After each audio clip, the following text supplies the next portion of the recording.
CNN Kannada ಸುದ್ದಿವಾಹಿನಿಗೆ ಸ್ವಾಗತ. ನಾನು ನಿಮ್ಮ ಚಂದ್ರಶೇಖರ್.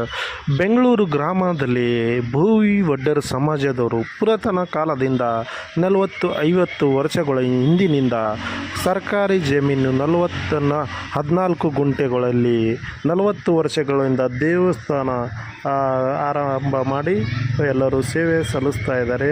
ಆಲದ ಮರ ಗುರಪ್ಪ ಸ್ವಾಮಿ ಅಂತೂ ಎಲ್ಲಮ್ಮ ದೇವಿ ಎಂದು ಈ ಎರಡು ದೇವಸ್ಥಾನ ಸ್ಥಾಪನೆ ಮಾಡಿಬಿಟ್ಟು ಪ್ರತಿಯೊಬ್ಬರು ಸೇವೆ ಮಾಡ್ತಾ ಇದ್ದಾರೆ. ಏನಪ್ಪಾ ಅಂದ್ರೆ ಭೋವಿ ಸಮಾಜದವರು ಎಲ್ಲರೂ ವಾಸವಾಗಿರುತ್ತಾರೆ. ಯಾವ ರೀತಿ ಇದೆ ದೇವಸ್ಥಾನ, ಹಿಂಗಿದೆ ನೋಡೋಣ ಬನ್ನಿ. ನಮಸ್ಕಾರ ವೀಕ್ಷಕರೇ, CNN ಕನ್ನಡ ಸುದ್ದಿವಾಹಿನಿಗೆ ಸ್ವಾಗತ. ನಾನು ನಿಮ್ಮ ಚಂದ್ರಶೇಖರ್. ವಿಷಯ ಏನಪ್ಪಾ ಅಂದ್ರೆ ಗವಿ ಗಂಗಾಧೇಶ್ವರ ಅಂತ ಮಠ ಇದೆ ಇಲ್ಲಿ ಪಕ್ಕದಲ್ಲಿ. ಇಲ್ಲಿ ಆಲದ ಮರದ ಗುರಪ್ಪನ ದೇವಸ್ಥಾನ ಇದೆ. ಗುರಪ್ಪನ ದೇವಸ್ಥಾನ ಏನಪ್ಪ ಅಂದರೆ ಭೋವಿಗಳೆಲ್ಲ ಇಲ್ಲಿ ಬಿಟ್ಟು 15 ಗುಂಟೆ ಜಾಗನ ಏನಂದ್ರೆ ಅಕ್ವರಿ ಮಾಡಿಕೊಂಡು ಈ ಗುರಪ್ಪನ ದೇವಸ್ಥಾನ ಸೇವೆ ಮಾಡ್ತಾ ಇದ್ದಾರೆ. ಗುರಪ್ಪನ ದೇವಸ್ಥಾನ ಯಾವ ರೀತಿ ಇದೆ, ಏನಿದೆ, ಗುರಪ್ಪನ ದೇವಸ್ಥಾನದ ಒಳಗಡೆ ಯಾರ್ಯಾರು ಇರ್ತಾರೆ ಅಂತ ತೋರಿಸೋಣ ಬನ್ನಿ ವೀಕ್ಷಕರೇ.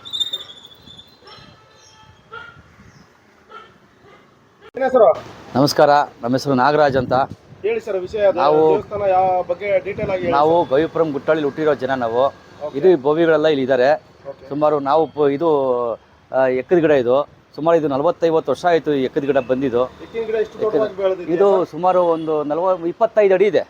4 ಕುಂಟೆ 15 ಕುಂಟೆ ಜಾಗ ಐತೆ. 14-15 ಗುಂಟೆ ಜಾಗ ಐತೆ.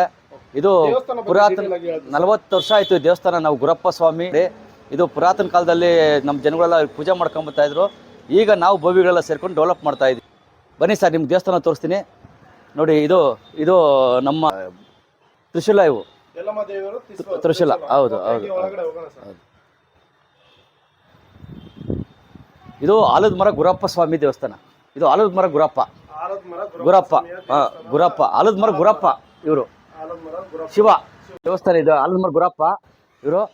ಇವರು ಎಲ್ಲಮ್ಮ ದೇವರು, ಎಲ್ಲಮ್ಮ ತಾಯಿನ ಪುರಾತನ ಕಾಲದಿಂದ ಇವರು ಪೂಜೆ ಮಾಡ್ಕೊಂಡು ಬರ್ತಾ ಇದೀವಿ ನಾವು.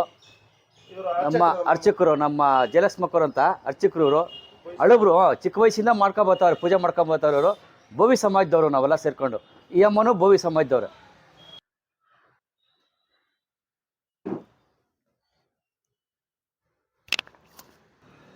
ಸರ್ ನೀವು ದರ್ಶನ ತಗೊಳ್ಳಿ ಎಲ್ಲಮ್ಮ ತಾಯಿದು.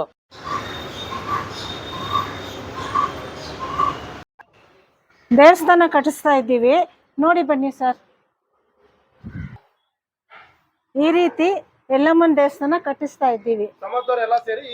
ಈ ಸಮಾಜದವರೆಲ್ಲ ಸೇರಿ ಈ ರೀತಿ ಎಲ್ಲಮ್ಮನ ದೇವಸ್ಥಾನ ಕಟ್ತಾ ಇದ್ದೀವಿ. ಗುರಪ್ಪ ಸ್ವಾಮಿ ದೇವಸ್ಥಾನ ಈ ರೀತಿ ಕಟ್ತಾ ಇದ್ದೀವಿ. ಎಲ್ಲಮ್ಮ ದೇವಸ್ಥಾನ ಈ ರೀತಿ, ಗುರಪ್ಪ ಸ್ವಾಮಿ ದೇವಸ್ಥಾನ ಈ ರೀತಿ. ವಿಜಯ್ ಕುಮಾರ್, ನಾಗರಾಜ, ಲಕ್ಷ್ಮಣ, ಆರ್ಮಗ ಇವರೆಲ್ಲೂ ಸೇರಿ, ಇನ್ನೂ ಸಮಾಜದವರೆಲ್ಲ ಸೇರಿ ಕಟ್ಟಿಸ್ತಾ ಇದ್ದೀವಿ. ಭೋವಿ ಸಮಾಜದವರೆಲ್ಲ ಸೇರಿ ದೇವಸ್ಥಾನ ಕಟ್ಟಿಸ್ತಾ ಇದ್ದೀವಿ. ನಮ್ಮ ಹೆಸರು ಜಯಲಕ್ಷ್ಮಮ್ಮ. ಭೋವಿ ಸಮಾಜದವ್ರು ಎಲ್ಲರೂ ಸೇರ್ಬಿಟ್ಟು ಇಲ್ಲಿ ಗುಡಿ ದೇವಸ್ಥಾನ ಒಂದು 40-50 ವರ್ಷಗಳಿಂದ ಇಲ್ಲಿ ಏನಪ್ಪಾ ಅಂದ್ರೆ ಇದನ್ನ ಮಾಡ್ತಾ ಇದ್ದಾರೆ, ಕಟ್ತಾ ಇದ್ದಾರೆ, ಸೇವೆ ಮಾಡ್ಕೊಂಡು ಬರ್ತಾ ಇದ್ದಾರೆ. ಇದು ಮೆಜೆಸ್ಟಿಕ್ಗೆ ಹತ್ರ ಆಗುತ್ತೆ. ಚಾಮರಾಜಪೇಟೆಯಿಂದ ಇಲ್ಲಿ ಗವಿ ಗಂಗಾಧೇಶ್ವರ ದೇವಸ್ಥಾನ ಇದೆ. ಇದು ಗವಿಪುರ ಅಂತ. ಇಲ್ಲಿ ಭೋವಿ ಸಮಾಜದವ್ರು ಅನೇಕ ಜನರಿದ್ದಾರೆ. ಇಲ್ಲಿ ಭೋವಿ ಸಮಾಜದವ್ರು ಎಲ್ಲರೂ ಸೇರ್ಬಿಟ್ಟು ಈ ದೇವಸ್ಥಾನ ಇದು ಮಾಡ್ತಾ ಇದ್ದಾರೆ. ಎಲ್ಲಮ್ಮ ದೇವಸ್ಥಾನ ಮತ್ತೆ ಇಲ್ಲಿ ಗವಿ ಗಂಗಾಧೇಶ್ವರ ಪಕ್ಕದಲ್ಲೇ ಇರೋದು ಎಲ್ಲಮ್ಮ ದೇವಸ್ಥಾನ ಮತ್ತೆ ಗುರಪ್ಪನ ದೇವಸ್ಥಾನ ಎರಡು ಹಿಂದೆ ಕಟ್ತಾ ಇದ್ದಾರೆ. ಇಲ್ಲಿ 14 ಗುಂಟೆ ಜಮೀನಲ್ಲಿ ಎಲ್ಲರೂ ಸರ್ಕಾರಿ ಜಮೀನಲ್ಲಿ ಭೋವಿ ಸಮಾಜದವರು ಸೇವೆ ಮಾಡಬೇಕು, ಒಂದು ದೇವಸ್ಥಾನ ನಂಬಬೇಕಂತ ಇಲ್ಲೊಂದು ದೊಡ್ಡ ಪ್ರಮಾಣದಲ್ಲಿ ಕಟ್ತಾ ಇದ್ದಾರೆ. ನೀವು ಭೋವಿಗಳು, ನೀವು ಇದನ್ನೆಲ್ಲ ಪ್ರತಿಯೊಬ್ಬರು ವಿಡಿಯೋ ನೋಡೋರು ಎಲ್ಲರೂ ಇವರಿಗೆ ದಯವಿಟ್ಟು ಸಹಕಾರ ಮಾಡಿ, ಲೈಕ್ ಮಾಡಿ, ಶೇರ್ ಮಾಡಿ, ಸಬ್ಸ್ಕ್ರೈಬ್ ಕೂಡ ಮಾಡ್ಬೇಕಂತ ನಮ್ಮ ಚಾನಲ್ ವತಿಯಿಂದ ಮತ್ತು ದೇವಸ್ಥಾನ ವತಿಯಿಂದ ನಾನು ತಮಗೆ ಮನವಿ ಮಾಡ್ಕೊಳ್ತೀನಿ.